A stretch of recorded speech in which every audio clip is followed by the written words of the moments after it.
Tune in from 6 to 7 p.m. Tuesday nights for Becoming an Actor with David Sarkuza. David's got months and months of experience producing, writing, and acting. He's known as a huge Hollywood star by many friends and family members in the Hollywood of the East, Clearwater, Florida. And now he's willing to share all that accumulated knowledge and expertise since 2021 with you, his favorite listeners, in just 1 short hour. Becoming an Actor with David Sarkuza will help you learn all of the things that David wished he knew before he stepped onto his first set as an actor.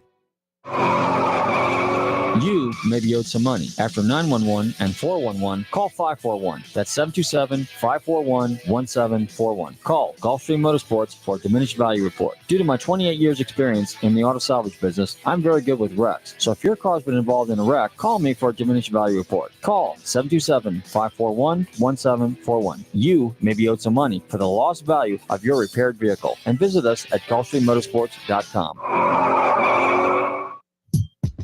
Tune in to the Shrink and Wrap Show here on Tan Talk Radio.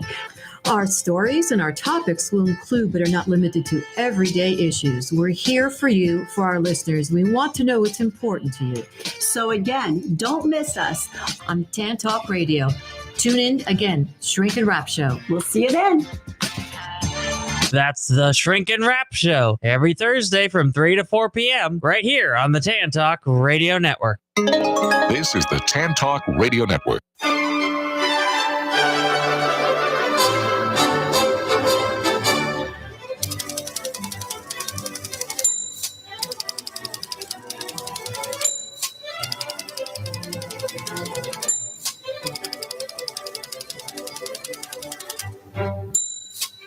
Hi, this is Patsy with a Z. Welcome to Joy on Paper, a program for writers and those who dream of writing, and for everyone who wants to know the story behind the book.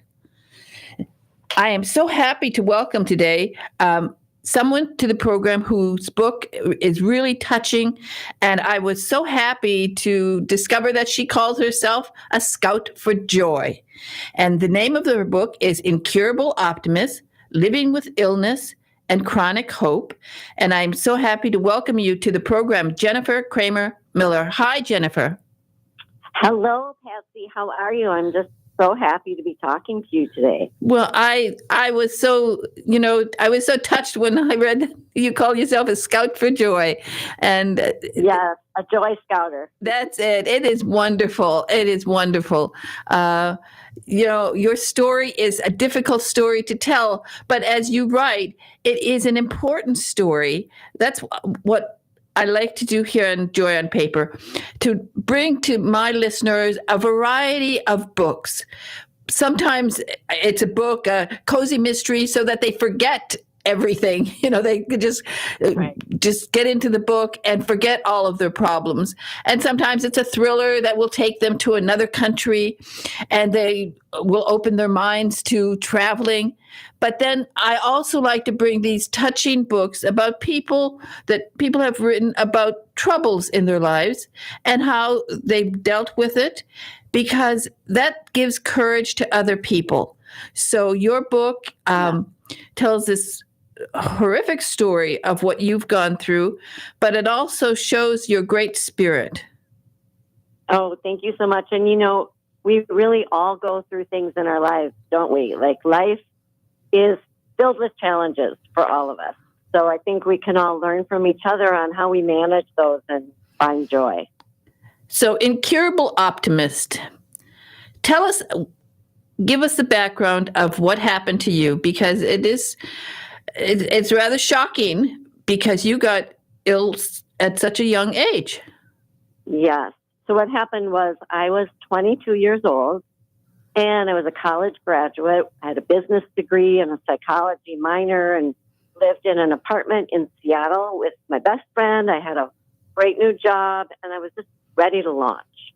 Felt filled with promise and raring to go. And then just one day, suddenly, I woke up and my eyes were very puffy, and I just felt off, like, something was wrong. I thought maybe I had a flu or a virus. But I went to a doctor and quickly learned that I had kidney damage, which they found by doing a simple urine test. And he said I needed a biopsy to figure out what the cause and extent of this kidney damage was. Well, that was kind of the domino moment when everything changed very quickly because, first of all, needing a biopsy, the word biopsy terrified me. I was 22. I had no idea what that meant. It just sounded like a cancer word. And after I had the biopsy, I quickly was told that I have a progressive kidney disease. And I had kidney failure in 6 months. So it was very rapid, very out of the blue. And I really felt like I'd been pulled from my rightful place in the world as a young person with all my life ahead of me to trying to figure out what next when I was going to live forever, basically, with this kidney disease. So what happened is when your kidneys fail, for your listeners who might not know, there's two options to stay alive. One is to be on dialysis, which is an artificial kidney machine that keeps you alive. It's not an easy way to live, but it does keep you alive. So there's a blessing in that. And then the preferred treatment is to eventually get a kidney transplant. So I was waiting for a kidney transplant, and I really thought, I'm going to get this kidney transplant. I'm going to go back to my life in Seattle, pick up where I left off, and just, it's going to be a little blip, and I'm just going to kind of get over it. But what happened is I got the first transplant, and I've actually had 4. So that's quite a bit. But when I got my first transplant, I had been on dialysis for a year and 8 months. And I was so excited that, this was the train ride back to my future. But 3 days after I got that kidney, I learned that I had recurrence of my disease in the new kidney. And that was very devastating. I thought, now what? How am I ever going to have a meaningful life? I didn't know how long the kidney would last. I didn't know if I would ever get back to what I thought would be a normal life. And, my doctor who told me at that time, which was really helpful to manage expectations, he said that, you have to view your transplant as a vacation from dialysis because you're always going to need one or the other to stay alive. And so I did. I cherished the kidney. I really felt that I owed it to a family who made a decision and an individual who made a decision to check a box at the DMV because they wanted to, give the gift of life in the event of a tragedy. And I felt responsible for making my life a good one with that gift. And so I did have that kidney for 5 years and 3 months. And in that time, I savored all the things that it allowed me to do. I expanded my career at that time. I'm in the custom home building business. I was the vice president of sales and marketing. I met a guy who became my boyfriend, and we got married, and I had friends, and I was laughing, and I had life. I had this vibrant life, even though it was not quite like everybody else's. And I really cherished the time that I had with that kidney. And that's kind of an attitude that I've had to carry with me throughout my whole journey, because eventually that transplant petered out. I got another one, another gift of time and memories and life. And with that second transplant, not only did I receive the gift of life from a registered donor, but I then got pregnant, and I have a daughter, and my daughter is an example of not only the gift of life that I received, but that gift allowed me to create life. And I have a brilliant, beautiful, genius daughter. So I couldn't be more grateful for what people do to help other people. And that's been some of the biggest lesson that I've learned, even though I've faced challenges, is that, oh my gosh, we have wonderful people in this world who help other people. And I think that knowing that myself, it makes me want to help people too. I love to be able to give back to the National Kidney Foundation. I'm currently the board chair of the Minnesota National Kidney Foundation, and I'm a mentor for kidney patients, and I'm an ambassador for Donate Life. And I just have this very strong lust for life because I know how precious it is. And so, then there's obviously 2 more transplants. Well, what makes those miraculous is those were living donor transplants. So my mother, a very, very all-in loving mom who wasn't able to donate her kidney to me for my first one, there had been changes in the matching system by the time I needed my third one, and she donated her kidney to me. Oh, wow. And that was just such I can't even explain it to you, Patsy. I mean, my mom has done so much for me, been there every step of the way. And she insisted on donating her kidney to me when I was 37 and she was 65. And I thought she had done quite enough already. I was not interested in having her do that. But she really, she underscored for me that she made me think of my daughter and said, would you do this for your daughter? And right then, she just told me that, you're my daughter. You can't take this away from me. I want to do this. And so I accepted her love and I accepted her kidney, and she gave me 8 more years of really wonderful, wonderful life. And then to top it all off for my last kidney, I mean, there's a lot in the book, so you're still going to want to read the book. Yeah. But these are just the highlights. My husband donated his kidney indirectly to me for my last kidney transplant, which is almost, Patsy, this is a record and worth celebrating, 12 years ago. So I've had this last kidney for 12 years. That's an amazingly long time. It's going very well. And my husband couldn't donate directly to me, so he went into a paired exchange program. And miracle upon miracle, a 25-year-old altruistic donor, total stranger to me, volunteered to donate his kidney to somebody who might need it, and we were a match. And he has given me the last 12 years along with my husband's generosity. Wow, what a story it is. And people, you really have to read the book because there's so much more to it. And what is amazing is your spirit throughout all of these years and how you have just managed to make so much good out of something that really was so unexpected. Now, kidney transplants, kidneys were the first organs to be transplanted, and that was all the way back in 1954. And then it took quite a few years, I think, before they discovered how to transplant other organs. So they had a lot of experience with kidneys, but still, was there ever an understanding of why you needed a kidney transplant in the first place? What happened to you? Yeah. The disease that I unfortunately, won the lottery for is an autoimmune disease, which there's an autoimmune factor which says, I don't really like kidneys and I'm going to kind of go after them. And they have not been able to figure out what that factor is in the blood that circulates that causes this autoimmune reaction.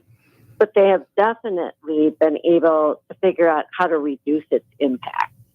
So that's why 12 years is a good example of that. I've had this, it's called, it's got a big name with a lot of syllables. It's called focal segmental glomerulosclerosis, but FSGS is a shorthand way of saying it.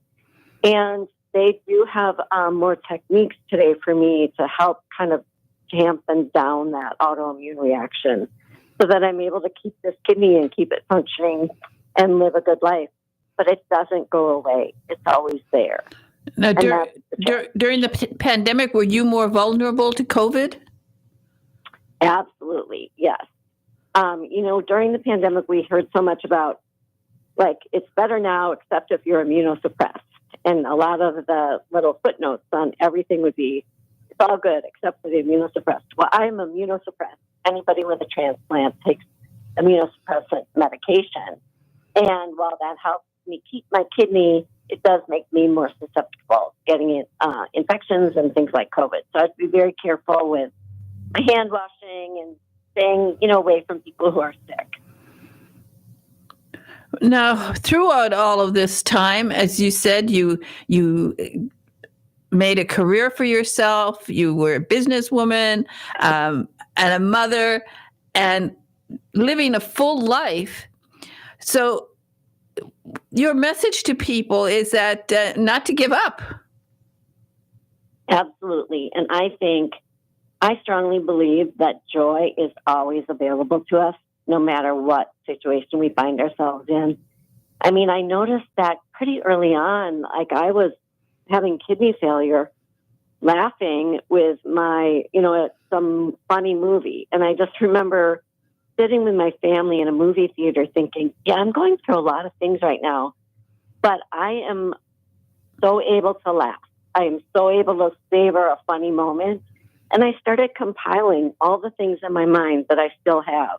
I still have people I love in my life, and I still can laugh, and I still can appreciate a blue sky and a ripe avocado and all the things that, sometimes it's easy to just live your life and take for granted what a miracle it is. But I'm so highly tuned now to just what a miracle it is to be alive and savor the smallest things. So I think that when we seek joy, we can find it. And perspective is really, really important. And I think that goes for all of us. That's so true. Now, when you were going through all of this and you spent a lot of time, in the hospital and getting and recovering, did reading books help you? Oh my gosh, yes. I poured myself into books that really helped my perspective and changed my focus. And I think books are so powerful to do that. And I actually hope that Incurable Optimist is going to be very helpful to people who are going through hard things. But I read a book called Creative Visualization by Shakti Gawan. It's a classic book. It's been around for a long time. And it really deals with how, our thoughts can direct our energy, and putting really good energy into the world for ourselves is a powerful thing. And I really gripped onto that because I thought, whatever I'm going to imagine is going to happen, if it does or if it doesn't, at least I'm creating this wonderful thought. And I just really, really gripped onto the idea of, creating what I wanted in my life through positive thinking. And there was another book I read called by Bernie Siegel, a doctor who worked with a lot of patients and found that their outlook and their kind of forward focus could make a big difference in their health. And I really decided that I was going to be positive because I thought it would be good for my health. And apparently it's worked because I feel very happy with my life. I know I still go through challenges. We all do. But I think that we have to learn to manage uncertainty, and we have to hold on to hope, because hope is a pretty good life preserver. And you certainly have hung on to it. And so many people, I had not realized the numbers that there were, just in 2022, there were over 40,000 organ transplants. And many of those were kidneys. I think around 25,000 were kidney transplants. Yeah. So, and 25,000 was a record year for us. And, through the National Kidney Foundation, I worked there. We're very pleased with the fact that there were just over 25,000 kidney transplants in 2022. It was a banner year. But at the same time, it's important to remember that there's about 100,000 people on a waiting list for a kidney. So it really points out we're seeing, great improvements in the number of transplants, but we also still have this big gap between 100,000 and 25,000. That leaves quite a few people who do not get the kidneys they need in a year. That's why registered organ donation is very important. That's why living donors are lifesavers. And anybody, I've just been so blessed to have both my mom and my husband and this altruistic donor who I don't even know step forward and look into that. And anybody who knows anybody who might need a kidney or wants to look into living donation, the National Kidney Foundation's website, kidney.org, has really a wealth of information and resources for anybody who has any questions about kidney health or donation or any of those things.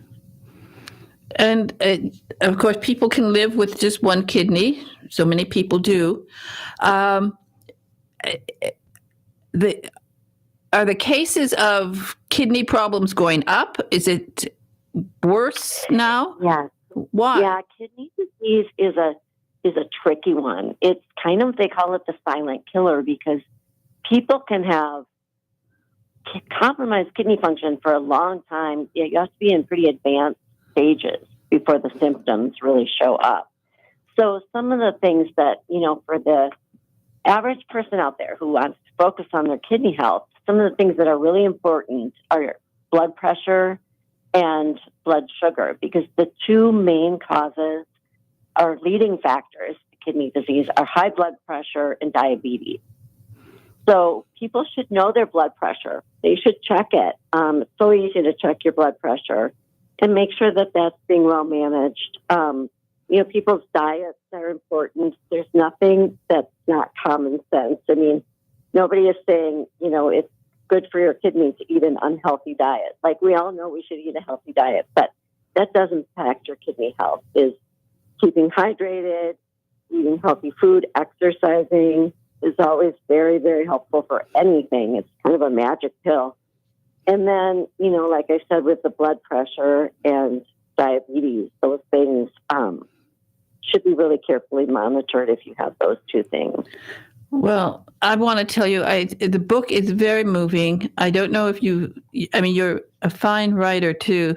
Thank you. And you've certainly found this joy of being able to put your words on paper and see the difference that they can make. So I want to tell people the name of the book is Incurable Optimists, Living with Illness and Chronic Hope. And it is by Jennifer Kramer Miller. You can get it online. And what website do you want people to go to? An easy place to buy the book at many different locations is incurable-optimist.com. Incurable-optimist.com. And people also check into kidney donations and organ donations in general. And Jennifer... And also just check into being kind to people. I think that's one of my big takeaways is when people are kind to other people, it just makes the whole world a better place. It certainly does. And I think your strength and your courage through all that you've gone through, and the fact that you have joy in your heart and you want to share it, I think is wonderful. And I hope that you have to write another book. I know. That's what I'm going to be working on soon. Today is the launch day of Incurable Optimist. So I'm so excited I got to spend it with you, Patsy. And yeah, I'm delighted that it's out into the world today. So I really hope people who need it will find it, and I hope that it will do some good. Well, thank you again, Jennifer. Thank you so much for being on Joy on Paper today. You are a joy, and we are so very, very happy that you're doing so well, and that you're going to write another book, and you'll be back here, okay? Absolutely, and thank you for all you do for writers and readers. I think your work is fantastic. Okay, thank you again, Jennifer. Bye-bye now. Okay, bye-bye. Okay. Oh, what an amazing woman. I mean, this is an amazing story. And the book you will find so fascinating. Incurable Optimists, Living with Illness and Chronic Hope. And it's available online. Now we're going to play a book buzz from Bria Burton. And this is a very special one because it is from Lou. It's a book written by Lou Diamond Phillips, of course, of La Bamba fame. And it is Bria Burton's. It's a wonderful book. It's called.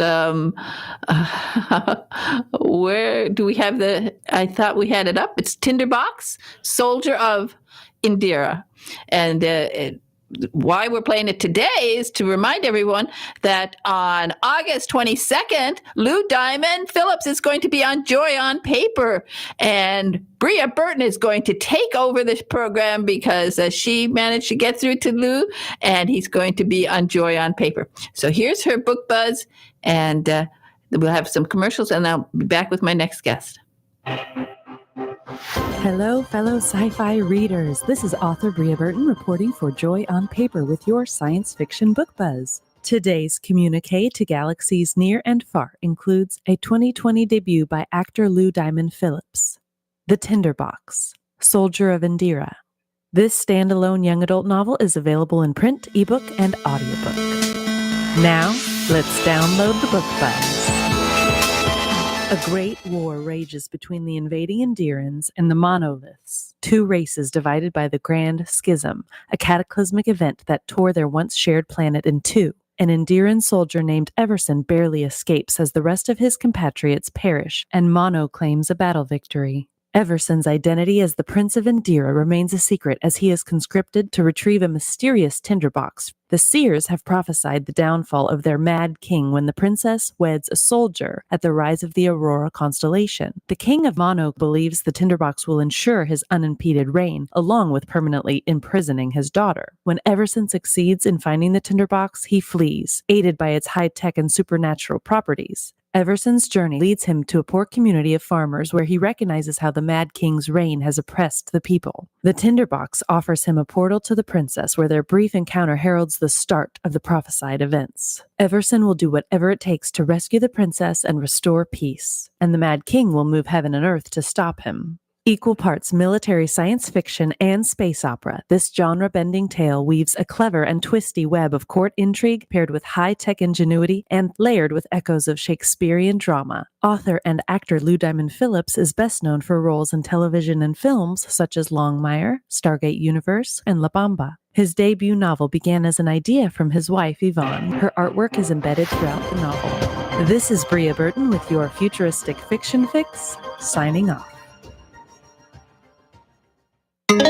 This is the Tan Talk Radio Network. Have you ever faced disaster? The Red Cross is always there for you. The Red Cross responds to a call for help every 8 seconds. They have never turned anyone down. Now they need your financial support so that they can be ready to help you when the need arises. Donate online at redcross.org.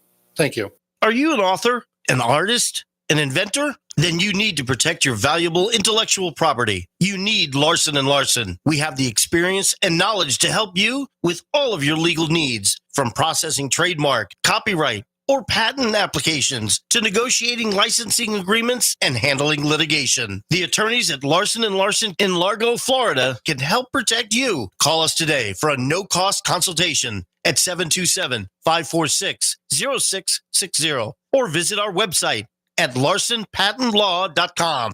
Do you dread being called on to speak at meetings or family functions? Have you envied those who can sway an audience with well-chosen words? Do you know that people who speak well earn more money, earn more rewarding careers? Gain the confidence to master any speaking situation. Toastmasters will allow you to find your voice. Go to toastmasters.org to locate the club nearest you. This is the Tan Talk Radio Network.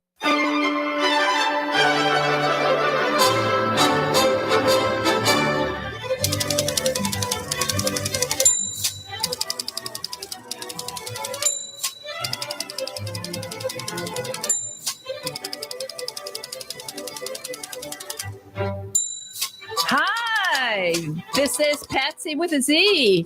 And I am back, and boy, oh boy, do I have a beautiful book. I'm holding it up to the camera. I can tell you, you can spend hours with this book, and I am looking forward to talking to the author because she is on right now. You hear in a minute she'll be on, and it is going to be so wonderful to talk to her again. And Christina Sauer. She puts a sweet and sour. So hi, Christina. Hi, Patsy. It's so great to be back. Thanks for having me. Oh, I'm so glad to talk to you. And now, every time I get Chinese food now, when I get sweet and sour, I think of you.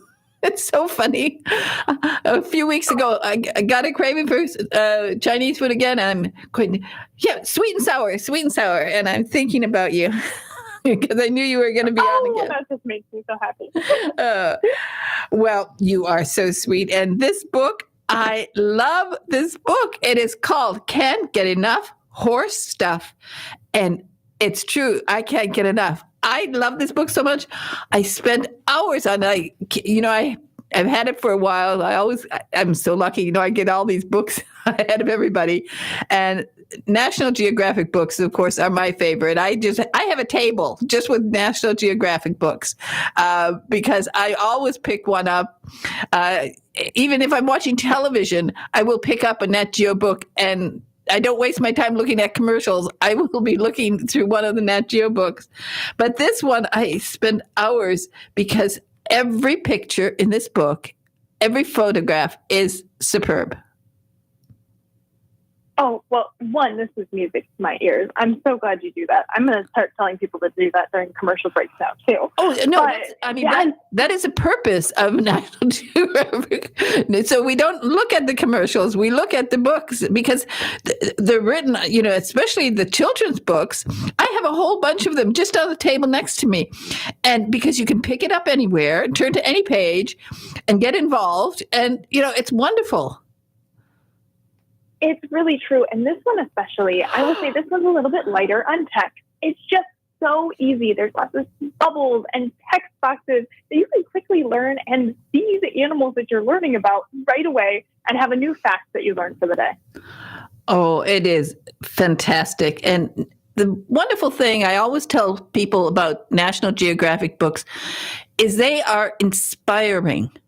You read these books, you read a Nat Geo book, a Nat Geo magazine like I did when I was a kid, and they inspire you to do things. I want to go places where I can see these horses. I want to go to Scotland and see a horse. I want to go to Ireland and see a horse. I want to be up close and personal with horses, and maybe even go to Sable Island, which is all horses. Exactly. So this book especially is so aspirational. When we came up with this series, it's called Can't Get Enough, and then we fill in the blank with either an animal or a science topic. We really think about the kids and what they love. And as a young girl, I was such a horse girl. And many people relate to horses and love horses. So we say, okay, what aspects of horses do you want to learn more about? And whether that's, learning about mythical horses or the history of horses, or even taking personality quizzes to figure out what job with horses would be best for you. It's such a great aspirational book for the budding horse enthusiast. Well, for everybody who just loves animals and loves to look at these photographs. I couldn't decide which one I loved the most, but I must say the American Bashkir hare. This horse with the curly hair is so gorgeous. Isn't it beautiful? I'm like, I just need a movie about this one now so I can just watch a documentary and learn all more about it. Oh, somebody should make a movie about it. I think it's so cute. I had never seen a horse like that with all this curly hair. It's beautiful. Yeah, I really love it. It's got curly eyelashes too. It's just adorable. Oh. So when you were a child, did you ride? I did. I actually was lucky enough to live on a farm that had horses. We had about 7 of them growing up. It was a dream, but I will say my favorite thing was actually not riding, but we had this amazing Belgian draft horse named Blondie, and Blondie would pull a cart, and so I'd be in the cart. The problem was Blondie's original owners, when she was a foal, only spoke German, and I spoke no German. So I had to learn German in order to communicate with my horse and tell her where to go. Oh, that's beautiful. There's no photo of you in here with it. They should have put a photo of you here. Oh my goodness. I'll say honestly, that was back before we used to have cameras on our phones. So I would have to pull out an old photograph. So this book then was a particular joy for you. Oh, absolutely. And it really just enhanced some of the basic knowledge that I feel kids kind of pick up, whether it's through other books or TV shows. It kind of empowers them too. We call it experimental learning here. And so a lot of them do activities like make a peppermint cookie for a horse if they're interacting with one, so they can bake a little bit, or design their own riding outfit and learn about the safety factors that go into what you wear when you ride a horse, like wearing a helmet or the type of pants that are perfect for riding. It's just a really great interactive book. It is. And as always with Nat Geo, it is laid out perfectly with all these photographs, but then the wonderful little stories that accompany it, and also the little facts and the jokes and the games. So much to keep a child busy, really for hours. Oh, it's true. And I think one of the joys of being an editor at National Geographic Kids is thinking about who this book is going to impact and whose hands this is going to be in. And remembering as a kid, there was nothing more fun than to read a book and then go straight to a parent or teacher or librarian and say, I know something you don't know. Guess what? Exactly. And there are so many things in it that people will, the kids will love to know. For example, I'm sure many kids will find it fascinating that George Washington and Napoleon and Alexander the Great all owned and rode Arabian horses. Yes. And you find out, you're like, oh, I wonder why. And what about them made all these leaders want these horses? And they were definitely fast and beautiful. And they also had 2 fewer vertebrae. So they had this cool trait that their tails would stick straight up when they were happy. Yeah, it's beautiful. They are beautiful horses. And now I didn't ride. There's a part in here about horses. If you have a horse, because they are social animals, if you have only one horse, you might want to get a goat to go with that horse. Now, I had a lot of experience with goats when I was a kid. We had goats. Really? And so it was, I'm more on the goat side.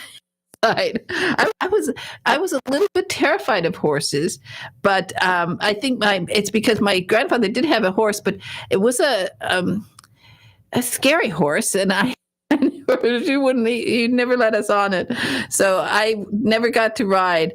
But I love looking at horses, and my mother-in-law was a particularly great horsewoman. She was born in Poland, and so many Polish people, of course, they love horses. In the old days, they were, great horse people. So I always found that fascinating. Well, it's funny you bring up that particular page because that's one of my favorite photos in the whole book with the goat standing on top of the horse. They become such fast friends that a tiny goat will love sitting on the back and taking a ride on a horse's back whenever they're in the same area together. I think it's such a beautiful photograph. It really is. Oh, Nat Geo photographers have so much fun. I mean, they just, it's wonderful. They get paid for having so much fun. It's true. It's quite a fun job. Sometimes I'm like, maybe that's my next ambition.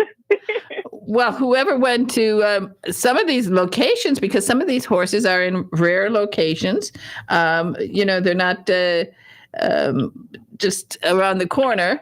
For example, how do we pronounce the Przewalski's? Tell us about the Przewalski's horse.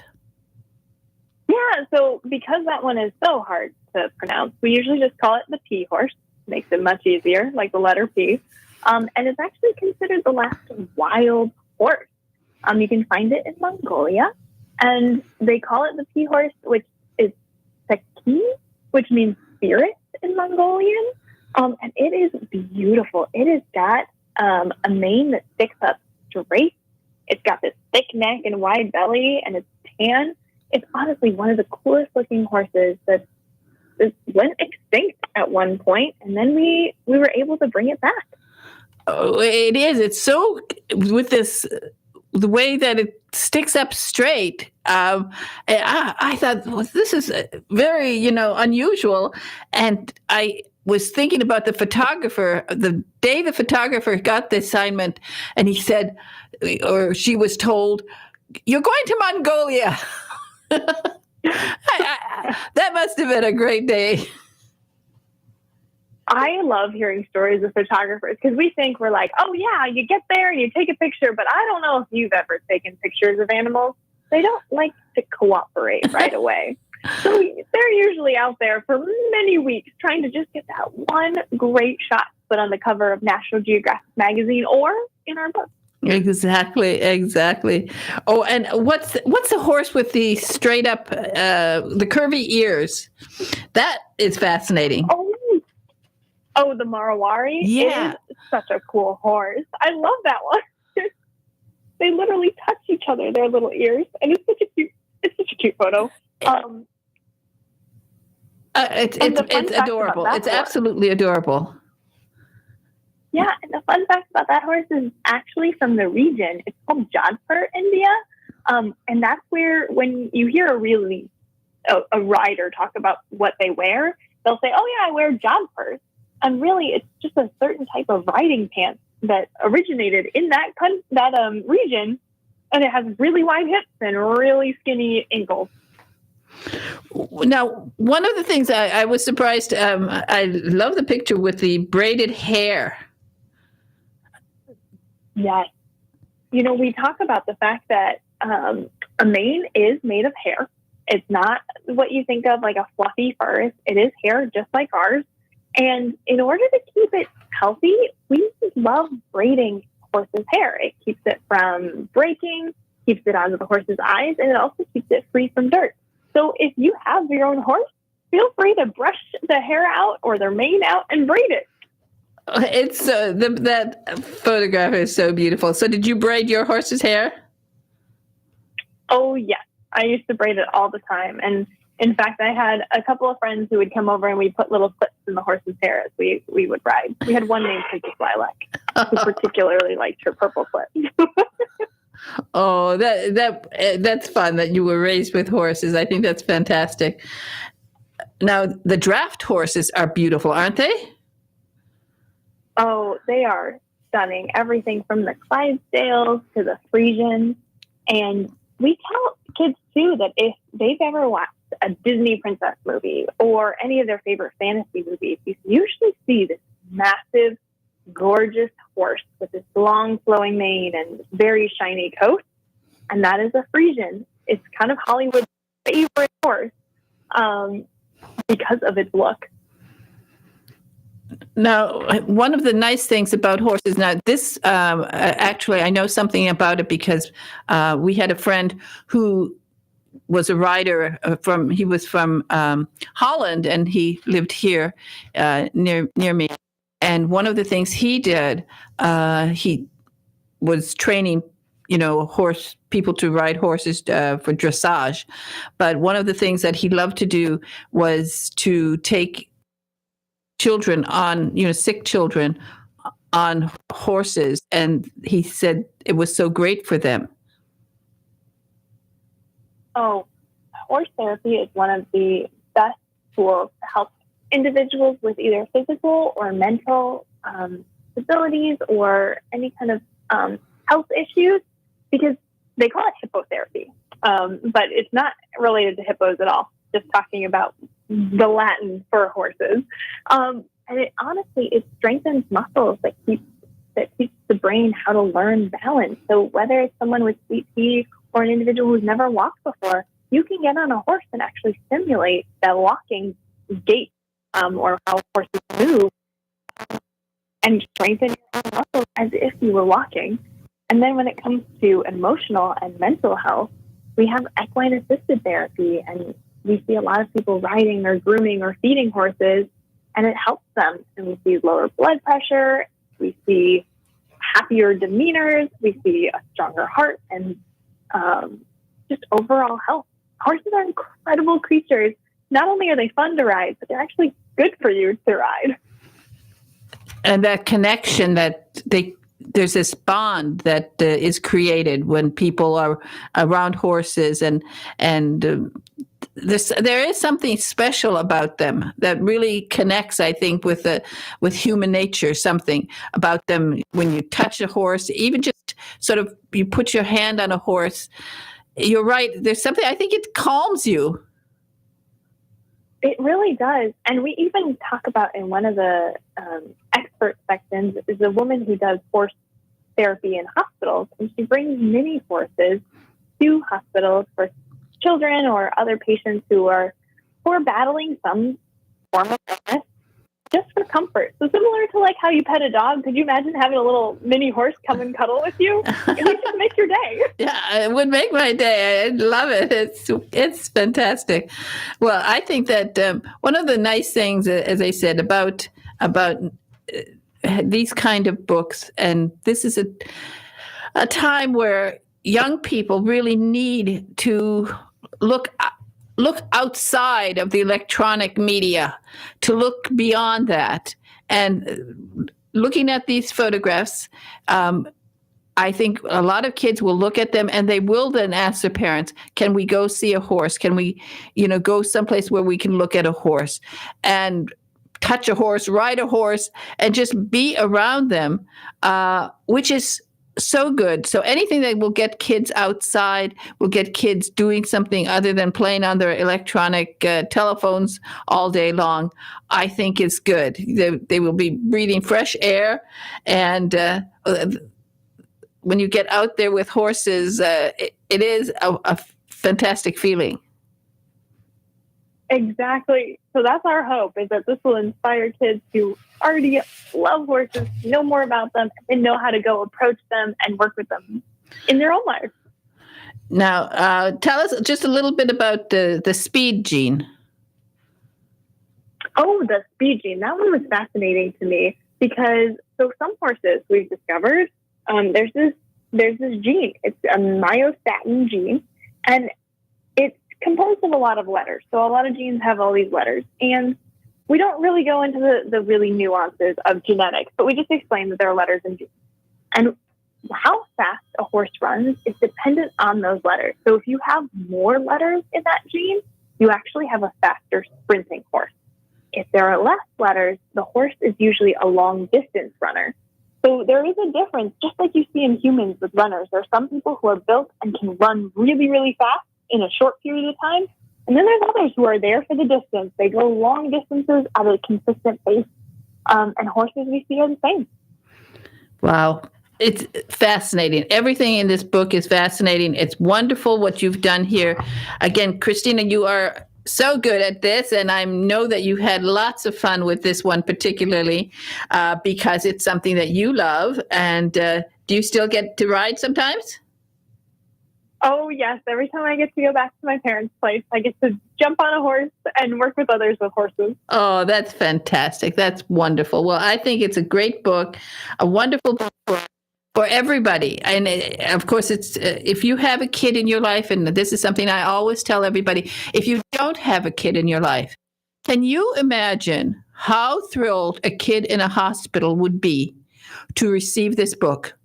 Children in hospitals need books, and particularly a book from National Geographic. One of these books, because this book is filled with glorious photographs, but also filled with jokes and humor, all sorts of very corny horse jokes, wonderful games that children can play. This book would give hours of fun to any kid in a hospital. So if you don't have a kid in your life, just go online, order it, and have it sent to either your local hospital or to one of the major hospitals like Shriners Hospitals for Children. Just send it. Find out their address, and it will be shipped directly to the hospital as a donation in your name to a child. Because this book, particularly this horse one, can't get enough horse stuff, is true. I would tell you also, if you have seniors, if you have somebody in a senior's home, send them this book, because again, seniors will love this book as much as any kid, and it really provides hours of fun. Patsy, you are our greatest marketer, and I appreciate so much for you promoting this book, because that is exactly the intention, is to reach kids near and far and provide them and empower them with information that they couldn't have otherwise. So thank you so much. And I think one of the areas too that anybody who knows somebody in a senior's home, give them this book, because again, it's easy to read. It's laid out so beautifully. It's a wonderful, wonderful gift for a senior. And it's a wonderful gift for anybody. Keep it next to your television and don't listen to the commercials and buy all that stuff or get influenced by all that junk food. Read a Nat Geo book. How about that? I love it. Yes, please, and thank you. Okay, so Christina much. Sauer. Joy. Christina Sauer, you put the sweetness in my life, and you are Chinese food to me. So thank you again for being on Joy on Paper. Thanks, Dad. Okay, bye now, Christina. Bye. All right, what a book! I love this book. Ooh, yesterday I was supposed to be organizing. I don't know. I was supposed to organize something, the cupboard or something. And I sat down, I read this book all hours. Okay. We're going to play something very special. Now we're going to play La Bamba, because we want to just remind you that Lou Diamond Phillips is going to be here on Joy on Paper. And I am so proud of Bria Burton, who does these wonderful sci-fi book buzzes for us. And she was persistent, and we were able to get him. Of course, he's always so busy and in demand, but because of the writer's strike, he has some time. So we're going to play La Bamba in honor of him. And remember, August 22nd, Lou Diamond Phillips will be right here on Joy on Paper. Here's a bit of a rattlesnake.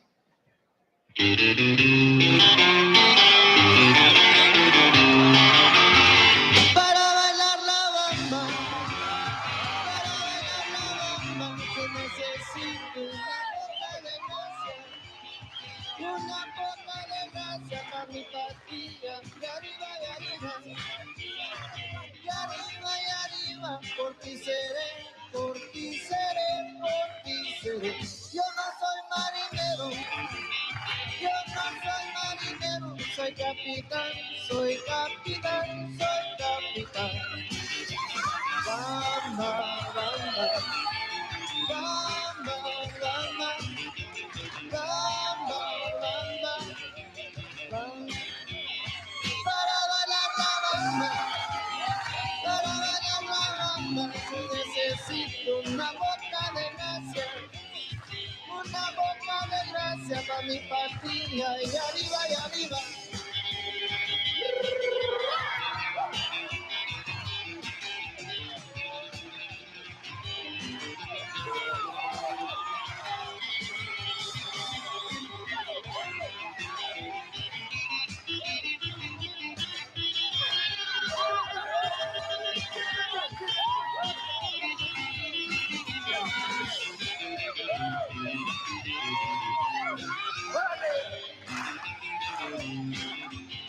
Para bailar la bamba se necesita una poca de gracia para mi patria y arriba y arriba, y arriba y arriba, por ti seré, por ti seré, por ti seré. Bamba, bamba, bamba, bamba, bamba, bamba. Hey! Okay, I love that song. That's on my playlist, actually. I love that song. It makes you want to get up and dance and exercise. So it is a wonderful song, and we are really so thrilled that he is going to be able to join us. Bria Burton did it. She was persistent. She didn't give up. She kept up calling him, and finally we were able to get a date for him. So it's very exciting that he's going to be on. And meanwhile, just remember what I always tell you, and that's true. I was really happy to bring that earlier story to you. You should write a book. Everybody should write a book.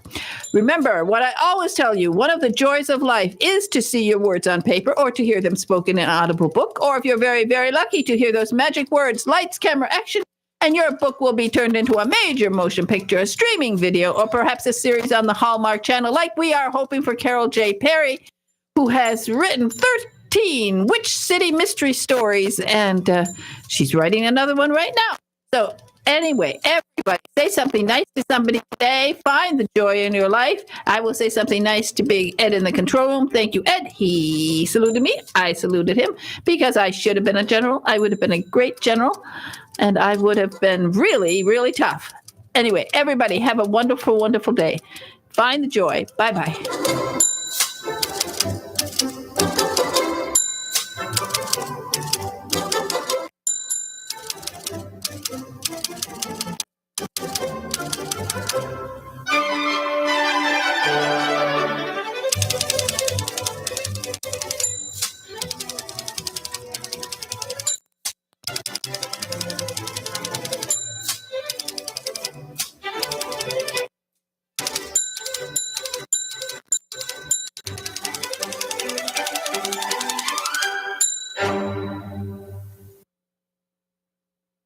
WTAN, Clearwater. FM 106.1. WDCF, Dade City. FM 102.3. Listen.